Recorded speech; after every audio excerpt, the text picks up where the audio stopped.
Zoreth, a seasoned alien diplomat from the Tharksian species, stood in the vast chamber of the Galactic Council, his three glowing eyes scanning the room of silent faces. The council was made up of the galaxy's most powerful races, all seated in a circle around a massive circular table. But today, Zoreth's voice, filled with urgency, broke the silence. "Listen carefully," Zoreth began, his tone heavy with warning. "There is a threat emerging in the galaxy, one unlike any you have ever faced before. I am talking about humans." A low murmur swept through the council. Most of the beings in the room had never taken humans seriously. To them, humans were a young, primitive species, barely advanced beyond their homeworld. They were a minor nuisance at best, a race of chaos and violence that could be easily controlled or ignored. But Zoreth wasn't so sure. He had been studying humans for years, watching their rapid rise from a chaotic, warring species to something far more dangerous, something that could not be underestimated. "Why do you insist on spreading these baseless fears, Zoreth?" said Sethros, the leader of the Vraxar, a race known for their mastery of energy manipulation. He leaned forward, his forearms crossed over his chest. "Humans are primitive. They can barely travel between their planets without assistance. Why should we fear them?" Zoreth's eyes narrowed. He knew that if he couldn't convince them now, it might be too late. He took a deep breath and spoke again, slower this time, letting each word sink in. "I have seen what they are capable of. A small group of humans recently repelled an entire Viraxian invasion. The Viraxians, who are known for their overwhelming power, were defeated by a force no one expected. They didn't use advanced technology or superior weapons. They used something else, something no other species has." The council members exchanged looks, skeptical yet curious. "The Viraxians underestimated them, just as you are doing now," Zoreth continued. "But what they failed to realize is that humans are not like other species. They are driven by an instinct that none of you can comprehend. The survival instinct. And when they are pushed too far, they will stop at nothing to survive." The room fell silent. Zoreth's words hung in the air like a storm waiting to break. "We saw this before," Zoreth added quietly, his voice tinged with an old personal fear. "There was a species long ago, a warlord race that rose from nothing, just as the humans will. They were powerful, but their downfall came when they underestimated the very species they believed weak. The same thing will happen here. The humans will rise, and when they do, they will hunt every last one of you." A deep laugh echoed from the back of the room. It was Levick, the representative from the Ralmar, a race known for their immense size and brute strength. He stood up, towering over the others, his bulky form almost blocking the view of the council's holographic projections. "You're saying that these humans will hunt us?" Levick scoffed. "That's absurd. We have the technology to crush them in seconds. Even if they somehow became a threat, it would take only one full-scale attack from us to wipe them out." Zoreth's expression didn't change. He knew this would happen. He had expected this dismissal, but he couldn't afford to give up now. He pressed on, his voice more firm than before. "You don't understand," Zoreth said, his voice rising slightly. "It's not about technology. It's about something deeper. Humans have an adaptability. They can learn, evolve, and grow faster than any other species I've seen. What they lack in advanced tech, they make up for in cunning and resourcefulness. And that's why they will be unstoppable. You'll see, soon enough." The council was divided. Some were skeptical, dismissing Zoreth's words as the ramblings of a paranoid alien. Others, more cautious, began to murmur among themselves, their interest piqued by his passion. The debate grew heated. But in the end, the council came to a decision. The majority agreed with Levick's assessment. Humans were nothing to fear. Their presence in the galaxy was a passing phase, just another species struggling to survive in a universe full of far more powerful beings. Zoreth's warning was ignored, dismissed as paranoia. Zoreth stood silently, his three eyes downcast. He knew it would be like this. He had warned them, but they wouldn't listen. As he turned to leave, a cold, dark feeling settled in his chest. He had hoped, even for a moment, that they would understand, that they would take his words seriously. But now, it was too late. Zorith's mind raced with images of what was to come, of human fleets, ships forged from their desperation and raw determination, hunting down the most powerful species in the galaxy. He couldn't help but think of the message that would one day echo through the galaxy, one that would come too late for the Council to act on. The hunt has begun. The small human colony on the planet Kethera was supposed to be a peaceful settlement. Situated on the edge of known space, the colony had no military forces of its own. It was a farming community, self-sufficient and isolated, far away from the conflicts of the galaxy. The humans living there were used to their quiet, simple life. But that life would change in an instant. The Veraxians, a race of tall, insectoid beings with sharp exoskeletons and advanced energy weapons, had taken a special interest in Kethera. To them, the planet was a valuable prize. Its natural resources were rich, and the human colony, though small, provided a perfect foothold for further expansion into human-controlled space. The Veraxians had decided to take the planet by force. There would be no negotiation. They didn't need to negotiate. They had the firepower to wipe out the entire colony in mere hours. The attack came swiftly, without warning. A fleet of Veraxian warships descended from the sky, darkening the planet's blue sky as they opened fire on the human settlement. The Veraxians were ruthless. They fired plasma blasts that tore through buildings, setting the entire colony ablaze. Within minutes, the humans had no chance of defending themselves. Their homes, their farms, everything they had worked for was being destroyed. But the humans were not going to go down without a fight. Not this time. Among the chaos, a small group of survivors gathered in the underground bunkers beneath the colony. Led by Captain Jonathan Crane, a former military strategist from Earth, they quickly organized a resistance. Crane had been trained in the art of warfare, and though the humans didn't have the advanced technology of the Veraxians, they had something else: their resourcefulness, their ingenuity, their survival instinct. The humans didn't just stand and wait for death. They fought back. As the Veraxian forces advanced on the colony's central command center, the humans set up traps and ambushes, making use of the land's natural terrain. They used simple weapons, explosives, homemade energy rifles, and even old mining equipment as improvised tools of war. They knew their planet, its caves, and its forests. They knew how to use the environment to their advantage. Captain Crane and his team set a trap in the forests surrounding the command center. They had hacked into the Veraxian communications and sent false signals to mislead the enemy into an ambush zone. The Veraxian soldiers, confident in their superiority, walked right into the trap. The humans activated hidden explosive devices, sending the first wave of Veraxian troops flying through the air. The Veraxians were caught off guard, their ranks thrown into disarray. But they quickly regrouped and retaliated, bringing in reinforcements. It was a desperate battle, with the humans fighting for their very survival. Back at the central command center, more humans were fighting fiercely. They used makeshift armor and weapons to hold off the invaders. The Veraxians were stronger, faster, and better armed, but the humans were relentless. They refused to give up. They adapted to every new attack, each human soldier thinking on their feet, adjusting tactics, learning from their mistakes.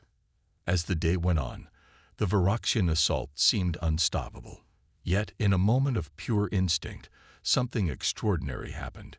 One of the human soldiers, a young woman named Emily, had been watching the movements of the Veraxian leaders. She realized something. The Veraxian commanders communicated using light signals from their helmets. The humans didn't have their technology, but they had learned to observe. Emily figured out how to disrupt the Veraxian signals, effectively blinding the enemy commanders to their own troops. Using this newfound knowledge, Emily and her comrades launched a coordinated attack on the Viraxian warships. They didn't have the firepower to destroy the ships, but they knew the weak spots, energy vents, power conduits, and vulnerable points on the hull. They targeted those spots with homemade missiles and explosives, each attack chipping away at the mighty warships. By the end of the day, the Viraxian forces had suffered significant losses. They had underestimated the humans, believing that their advanced technology and superior numbers would ensure an easy victory. But instead, they had been caught in a deadly game of cat and mouse. The humans had fought with the desperation of those who had nothing left to lose. The Viraxians, now wounded and unsure, retreated. They were not defeated, but they had been forced to call off the invasion. Kythera had been spared for now. The surviving humans cheered, their spirits lifted by the unexpected victory. They had not only defended their colony, they had sent a message to the galaxy. A message that would be heard far and wide. Humans are not to be underestimated. Back on Earth, the news of the human resistance on Kythera spread quickly. The Galactic Council took notice, but still they didn't fully understand the significance of the event. To them, it was just a fluke, a lucky victory. But Zoreth, the Tharxian diplomat, watched from the shadows, his heart sinking as he realized the humans had just shown the first signs of their true power. The Viraxians had been the first to feel the sting of humanity's will to survive. But Zoreth knew it would not be the last. The message was clear, and now, humanity had set something in motion, something the galaxy would never be able to stop. The Galactic Council's vast chamber was alive with murmurs. Holographic projections of countless star systems hovered above the circular table where alien representatives debated the sudden rise of humanity. The Viraxian defeat at Kythera had sent ripples through the galaxy, but most council members still dismissed it as a fluke. "They are like cornered animals," scoffed Levick of the Ralmar. "They fought because they had no choice. That doesn't make them a threat." Others were less certain. Zoreth, the Tharxian diplomat, stood silently at his usual spot, his three glowing eyes fixed on the main projection. For weeks, he had watched humanity's movements, and he didn't like what he saw. "Humans are not cornered animals," Zoreth finally said, his voice calm but grave. "They are hunters. And now that they have tasted blood, they will not stop." Before anyone could respond, an alarm blared across the chamber.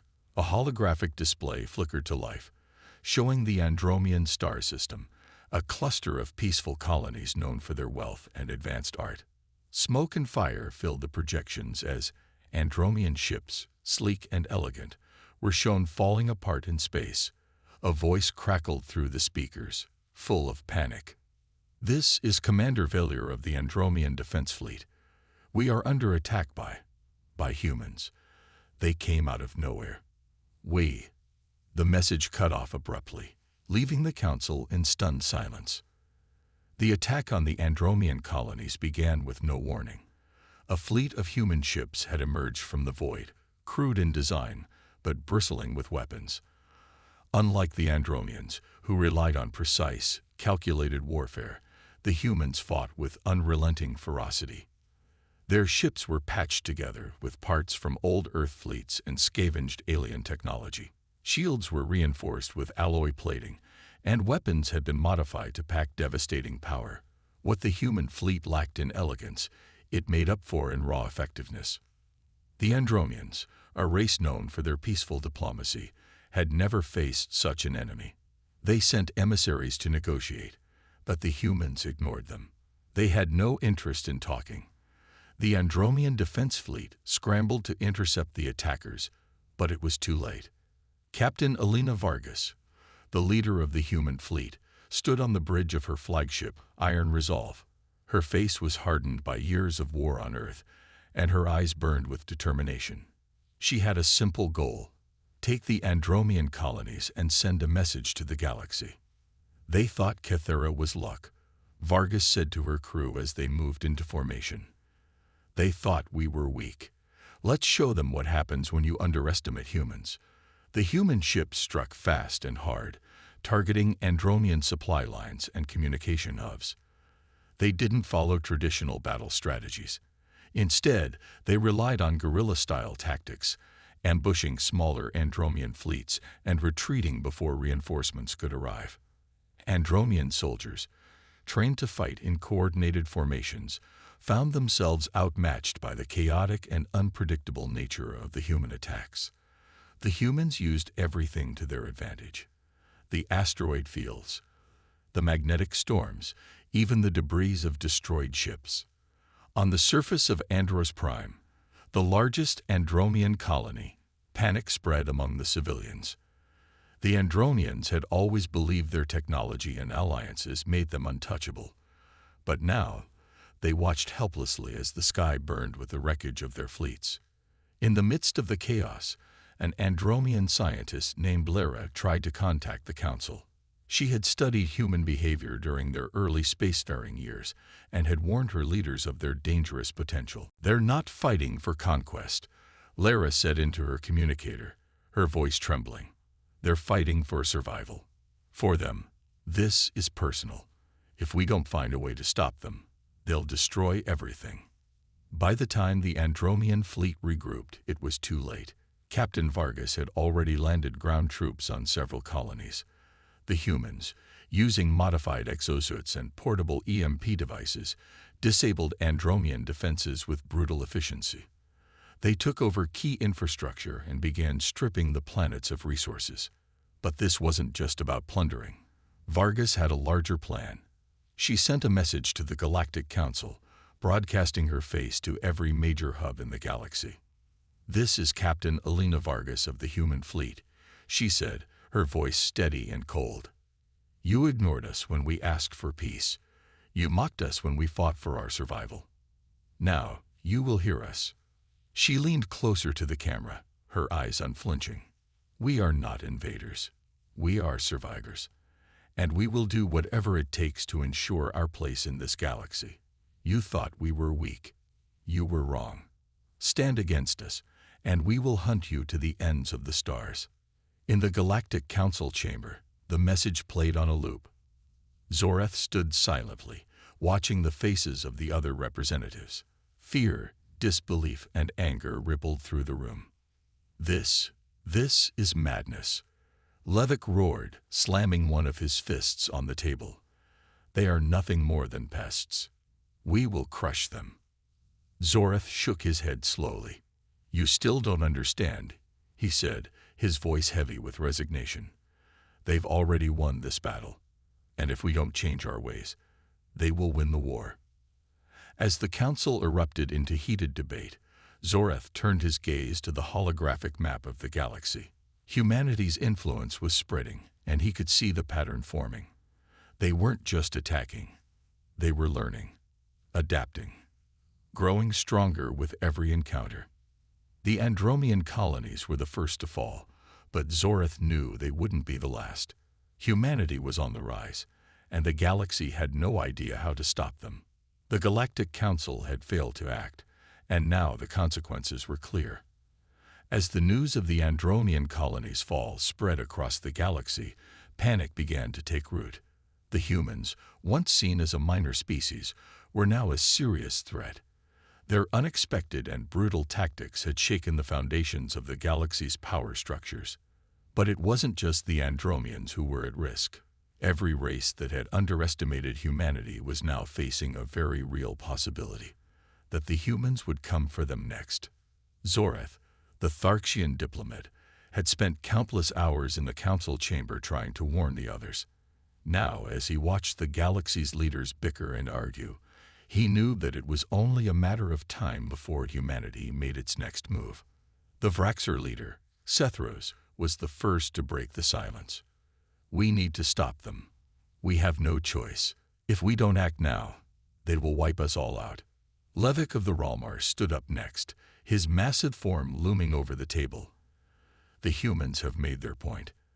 They've shown they can fight, but we will crush them. Their ships are nothing compared to our technology."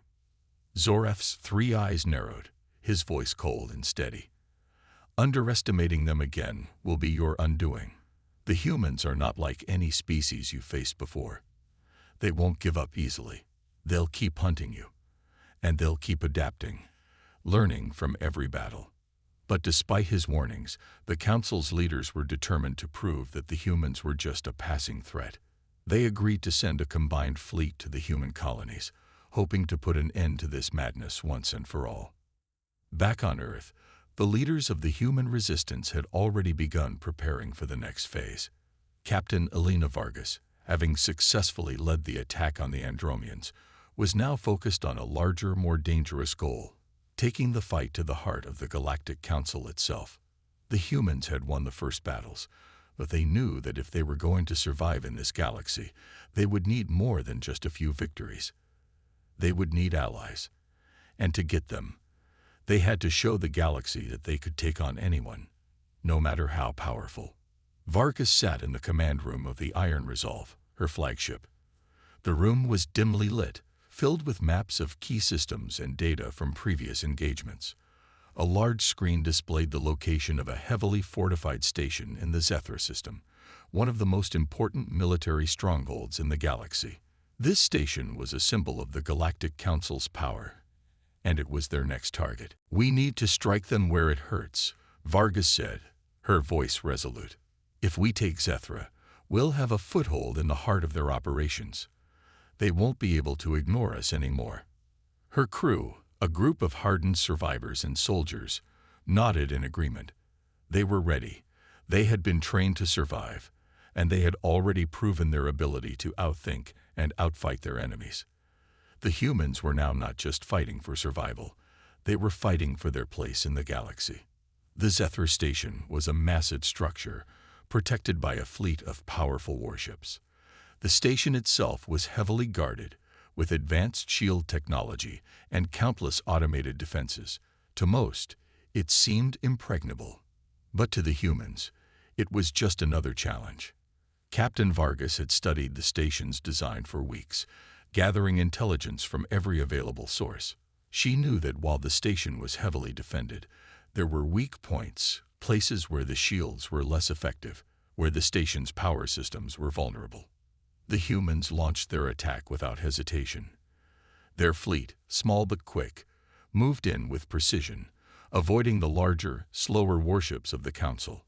They used the same guerrilla tactics that had worked on Cathura and Andromeda: hit fast, hit hard, and disappear before the enemy could retaliate.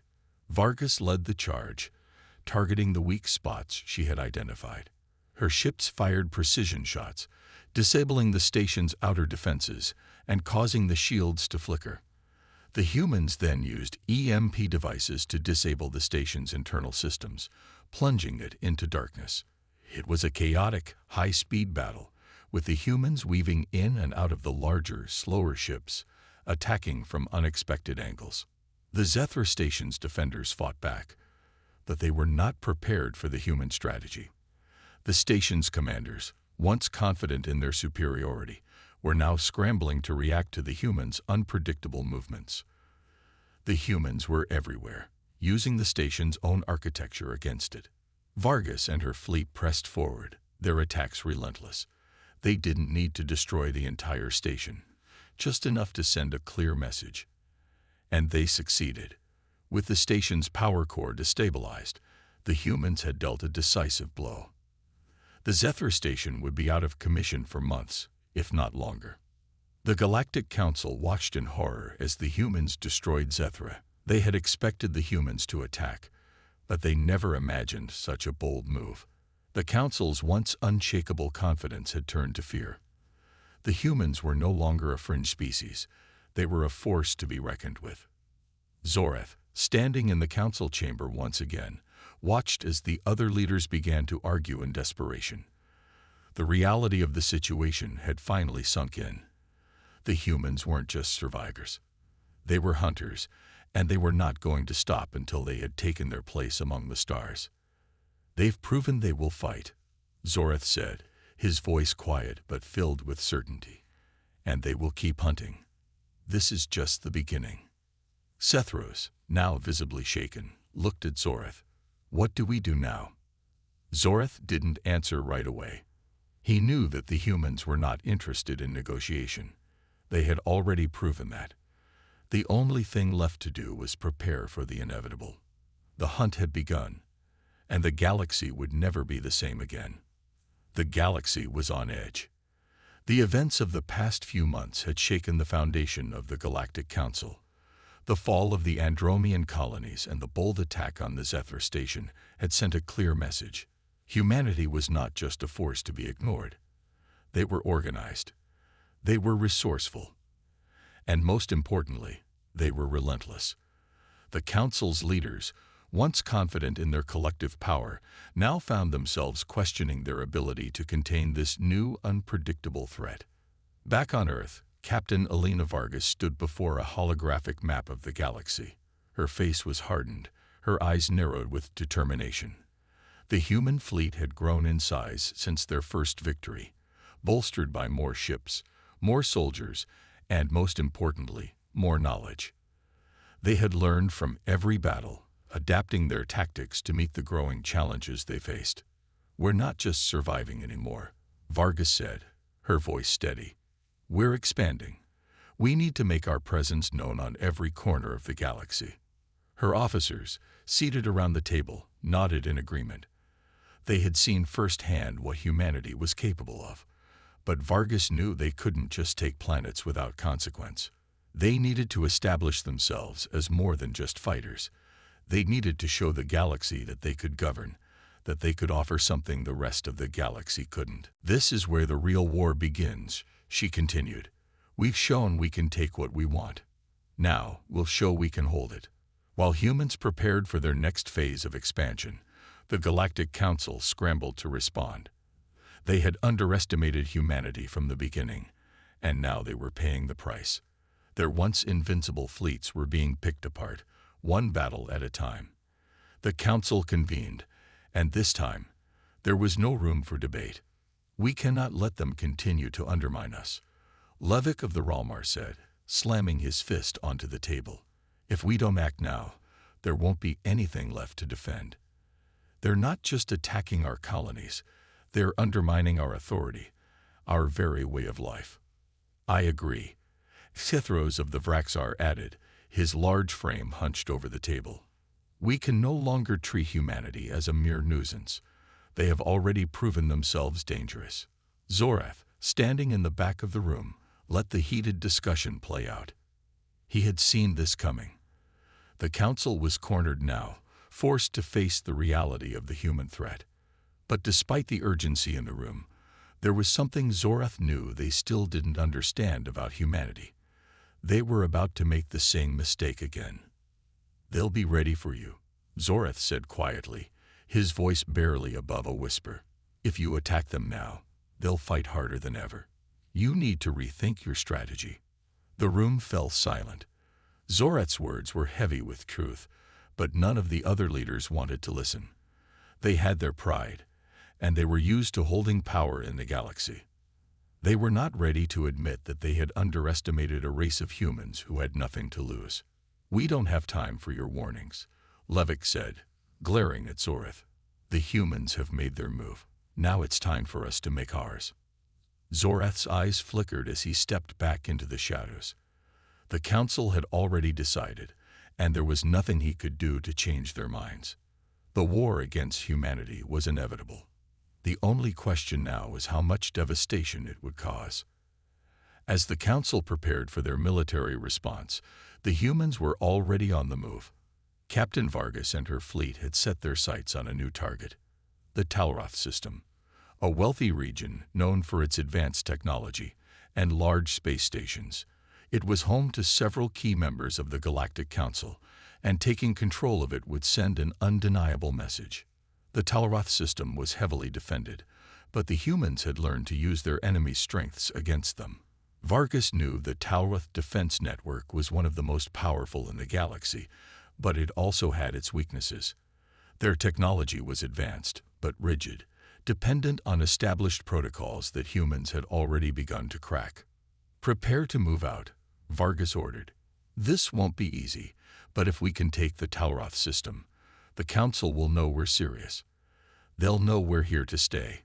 Her fleet moved in under the cover of a nearby asteroid field, staying off the radar of the Talroth patrols. The human ships were equipped with advanced stealth technology that allowed them to slip through enemy lines unnoticed. They had perfected the art of surprise, and now they were using it to their advantage. As they approached the Talroth space station, Vargas's team launched a series of attacks to disable the station's outer defenses. With pinpoint accuracy, they targeted key energy conduits and shield generators, causing a ripple effect throughout the station's systems. Within minutes, the station was plunged into chaos. "Now," Vargas shouted, as the signal was given for the ground troops to launch their assault. The humans used every tool at their disposal: EMP bombs, hacking devices, and even handheld explosives to break through the station's thick walls. They fought with the precision of a well-oiled machine, despite the odds against them. The Talroth defenders put up a fierce resistance, but they were not prepared for the savagery of the human assault. They fought with everything they had, but the humans had one advantage they didn't: desperation. When you have nothing left to lose, you fight with the strength of the stars. The attack on Talroth was a resounding success. By the time the Galactic Council's reinforcements arrived, the humans had already secured the key points of the station. The message was clear: the galaxy could no longer afford to ignore humanity. As the humans celebrated their victory, Captain Vargas stood at the center of the command room, staring at the map of the galaxy once again. The path forward was uncertain, but one thing was clear: the hunt was far from over. "We've proven ourselves," she said. "Now we move forward. We take what's ours, and we make the Council understand. They will never stop us." The air in the Galactic Council chamber was thick with tension. The humans had just delivered another crushing blow to the Council's power. The fall of the Talroth system sent shockwaves throughout the galaxy. With each victory, humanity grew bolder. And with each defeat, the Council's ability to maintain control of the galaxy slipped further away. In the wake of the Talroth attack, the Council convened in a rare urgent session. Representatives from every corner of the galaxy had gathered, each one aware of the growing threat humanity posed. "We can no longer afford to underestimate them," Levick of the Ralmar said, his voice gruff. His normally calm demeanor was gone, replaced by a deep concern. "The humans have now proven that they can strike anywhere, anytime. We cannot allow them to continue to dismantle our authority." Sethros of the Vraxar, still reeling from the loss of key allies and systems, slammed his fist on the table. "It's clear that they will not stop until they have taken everything. We need a plan to crush them once and for all. We cannot let their unpredictable tactics dominate the galaxy."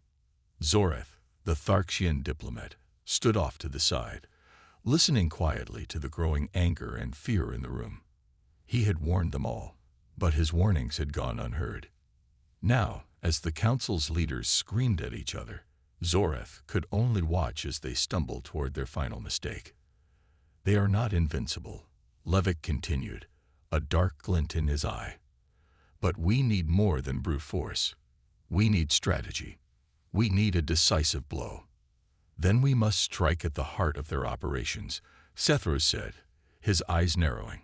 "If we can destroy their leadership, we can cripple their fleet and break their morale." Zoreth knew what they were planning. The humans had already proven that they could endure and adapt. To strike at their leadership would make them stronger, not weaker. But his warnings fell on deaf ears. Captain Alina Vargas stood on the bridge of the Iron Resolve, her face illuminated by the dim glow of the tactical displays. The past few days had been a whirlwind of activity. The Talroth system was secure, but the Council wasn't going to sit idly by. Vargas knew they would retaliate soon. They had to be ready. "We've hit them hard, but we can't stop now," Vargas said, her voice steady. "They're planning something big. We need to stay one step ahead." Her crew nodded, their faces a mix of exhaustion and determination. They had won battle after battle, but the threat of the Council's full retaliation loomed large. Vargas paced the room, deep in thought. They had taken Talroth, But the war wasn't over. They needed to show the Council that humanity wasn't just a fleeting threat. They needed to prove that they had the power and the resolve to change the galaxy forever. "Prepare the fleet," Vargas said, her voice cutting through the tension in the room. "We're going to make sure they know that we're here to stay." The human fleet was small, but it was rapidly growing. They had learned to adapt to every challenge the galaxy threw at them. And now they had the momentum. The humans had one advantage the Council didn't. They didn't fight for power or riches. They fought for survival, and that made them unpredictable. Meanwhile, the Council's military forces began to mobilize. Their forces, although vast, were spread thin across the galaxy. The humans had struck in unexpected places, catching the Council off guard every time. But now, they were planning a full-scale assault on the human strongholds. They would destroy the humans' fleet, eliminate their leadership, and finally put an end to their rise. The Council's plan was simple: overwhelm the humans with numbers and firepower. They had assembled the largest fleet ever seen in the galaxy, a combined force of warships from every major species, all focused on a single goal: wiping out humanity. "We'll destroy them," Levick declared with grim certainty. "They'll learn that they cannot challenge the Council." But Zorath stood silently, watching the preparations unfold. He knew that the Council's arrogance would be their undoing. The humans would not fall easily. They would fight back with everything they had, and the Council's overwhelming numbers might not be enough to guarantee victory. The battle began in the depths of the Cygni system, far from the watchful eyes of the rest of the galaxy. The humans had detected the incoming fleet hours before it arrived. Vargas had already made her move.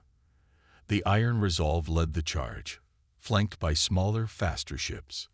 They would not be able to take on the Council's fleet head-on, but they didn't have to.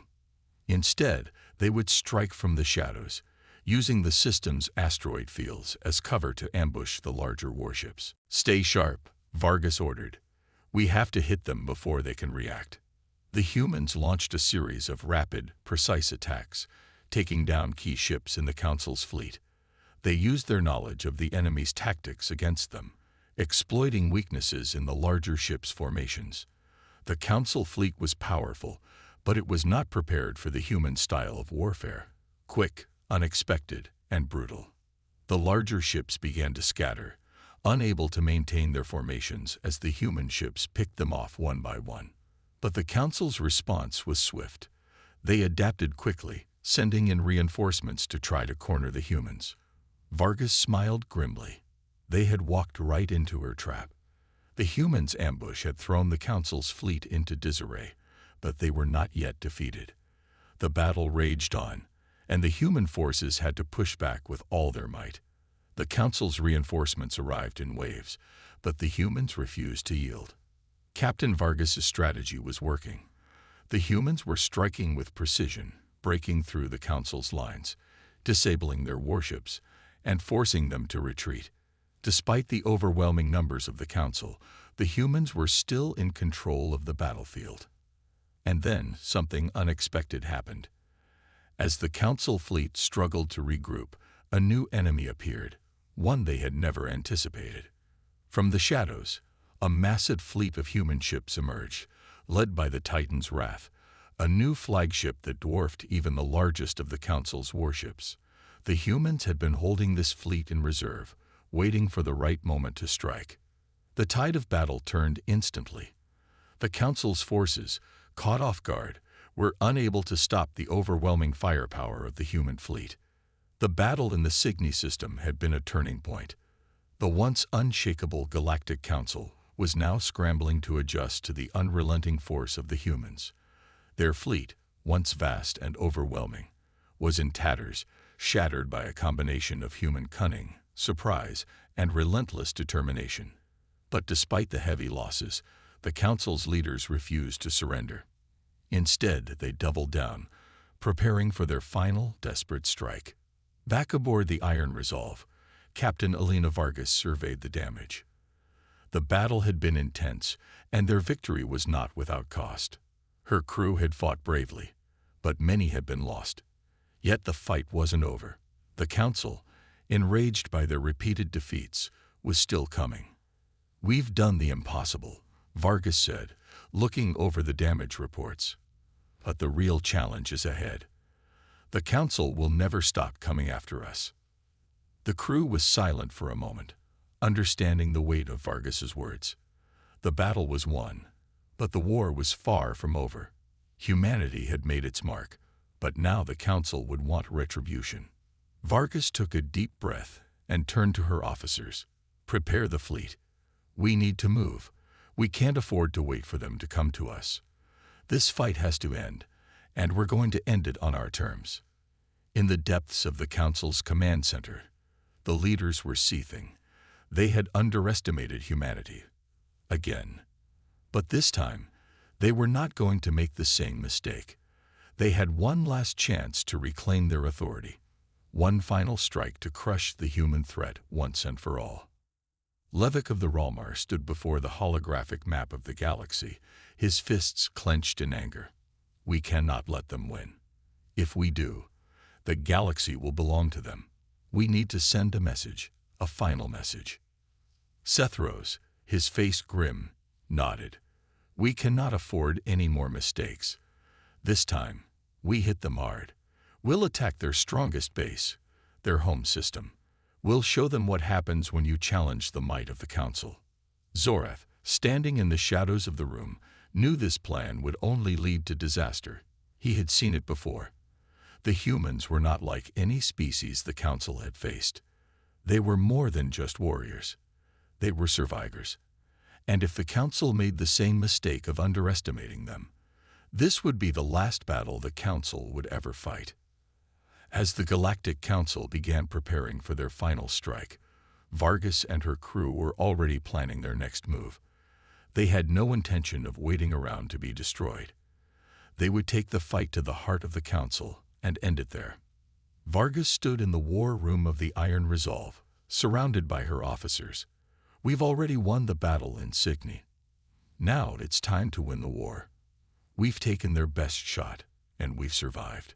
We know what they're capable of. And now we need to hit them where it hurts." One of her officers, Lieutenant Hargrove, spoke up. "We've gathered intelligence on their fleets. The Council's forces are still spread thin across the galaxy, but they're massing a final assault on Earth. We'll need to hit them before they can regroup." Vargas nodded. "Exactly. If we let them come to us, we'll be fighting on their terms. We're going to strike first. We'll take the fight to their capital." The Council fleet, massive and determined, began its long journey toward Earth. It was the largest concentration of ships the galaxy had ever seen. But it was also vulnerable. The longer they traveled, the more time the humans had to prepare. The Titan's Wrath, the flagship of the human fleet, was already on the move, heading toward the Council's fleet. With it came every warship humanity had, every piece of technology they had scavenged or developed. The humans were ready for the final confrontation. They had fought tooth and nail to survive this long, and now they would fight for their place in the galaxy. As the human fleet advanced toward the incoming Council forces, the tension was palpable.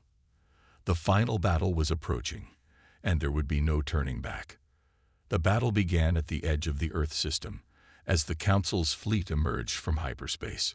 The massive armada moved toward Earth with terrifying precision, ready to crush the human resistance. But the humans had already set their trap. Vargas watched from the Iron Resolve as the Council fleet came into view. "Now," she said, her voice steady. "Now we strike."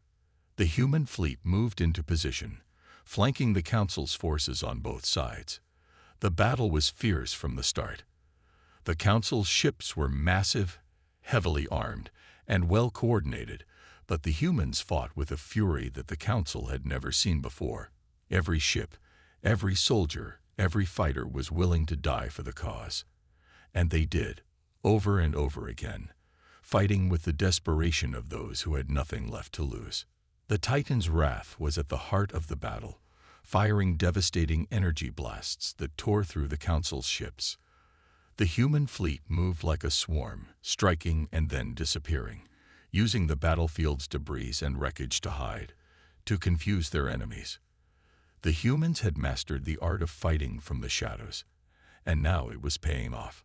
Despite their overwhelming numbers, the Council was unable to gain the upper hand. The human strategy, honed through years of survival, was proving more than a match for the Council's might. Hours passed, and the battle raged on. The Council's ships began to fall, one by one, as the humans chipped away at their massive fleet. Finally, after what felt like an eternity, the Council was forced to retreat. The human fleet had delivered a final decisive blow. The Council's forces were in disarray, and they had no choice but to abandon their attack on Earth. As the final Council ships turned and flowed into hyperspace, Vargas stood at the helm of the Iron Resolve, staring at the wreckage of the battlefield. "We did it," Hargrove said, his voice filled with disbelief. "We won." Vargas nodded slowly. "We didn't just win a battle. We won the galaxy." With the defeat of the Council's final strike, humanity had proven its place in the galaxy. The war was over. The Council had fallen, their power shattered by the relentless determination of a species they had once dismissed. Earth had emerged victorious. The galaxy would never be the same again. Humanity had not only survived, they had taken their place as one of the most powerful forces in the universe. In Part 7, the humans deliver a final devastating blow to the Council's forces, securing their victory and sending a message that will echo through the galaxy for generations to come. The humans, once seen as weak and insignificant, had become the dominant force in the galaxy. The Council was no more, and humanity had earned its place among the stars.